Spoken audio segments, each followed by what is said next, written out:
झाला तसा भारत सरकारच्या कौशल्य विकास मंत्रालयाची योजना, जन शिक्षण संस्था आणि प्राईड इंडिया यांच्या संयुक्त विद्यमाने आपण या ठिकाणी इको फ्रेंडली इमारतीमधील वर्मी कंपोस्टिंग हा प्रकल्प या ठिकाणी बघत आहोत. तर स्वच्छता अभियानामधील हा एक खूप महत्वाचा भाग आहे.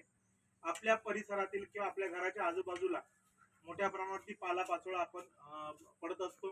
त्याचबरोबर आपल्या किचन मध्ये मोठ्या प्रमाणावरती कचरा निघत असतो. म्हणजे याची भाजीची देठं असतील किंवा अंड्याच्या साली असतील किंवा अनेक साली कचरा आपण हे करत असतो. तर आपल्या घराच्या शेजारी एक छोटासा खड्डा, आता हा मोठा आहे पण आपण एक छोटासा खड्डा करू शकतो.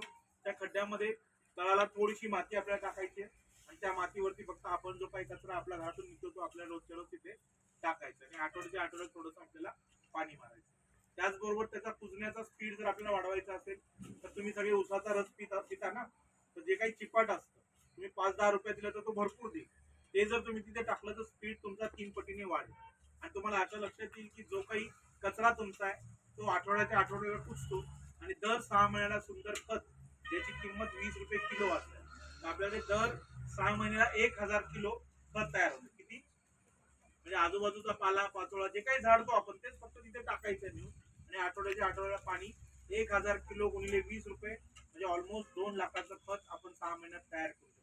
म्हणजे आपलाच कचरा आणि आपल्या घराची स्वच्छता, आपल्या परिसराची स्वच्छता आणि स्वच्छतेतून काय तयार होत आहे? खत तयार होतं. आणि हे खत पुढे वापरायचं. आपण छोटी छोटी मोठी मोठी जी काही झाडं लावतो याच झाडांना आपण सगळं खत टाकायचं. म्हणजे झाडांचा स्पीड पण दुपटीने वाढतो. या ठिकाणी 50 ते 100 फळांची फुलांची झाडं आपण 2 वर्षापूर्वी लावली. ऑलमोस्ट ती झाडं मोठी झालेली आहे, तुम्ही बघताय चारी बाजूनी. तर अशा पद्धतीने कंपोस्टिंगचा प्रकल्प आपण राबवू शकतो. कंपोस्टिंगच्या प्रकल्पामध्ये खास करून गांडूळ सोडणं हा खूप महत्वाचा भाग असतो. पण गांडूळ आपल्याला एक 10 रुपये 20 रुपये 30 रुपये असं काही किमतीने आपल्याला ती मार्केटला मिळतात.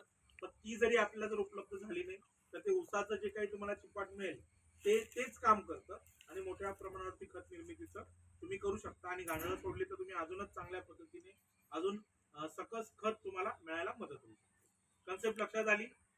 किती लोकांची शेती आहे?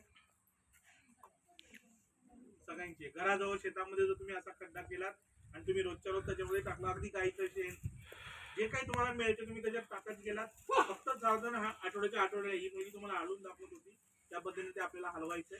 तर चांगलं खत आणि पॅकिंग करून तुम्ही शहरी भागांमध्ये 10 रुपये 20 रुपये किलोनी सुद्धा विकू शकता. कारण जे लोक बिल्डिंग मध्ये राहतात त्यांना खत हवं असतं आणि ते खिडक्यांमध्ये फुलांची झाडं लावतात. त्याच्यामुळे त्यांना तुम्ही 10 रुपये किलोनी विकलं तरी खूप चांगले पैसे तुम्हाला मिळू शकतील. पैसे कसले मिळणार आहेत? कचऱ्याचेच पैसे तुम्हाला मिळणार. ठीक आहे. आता इथून आपण वर जाऊया, या बाजूने जाऊया. छोटी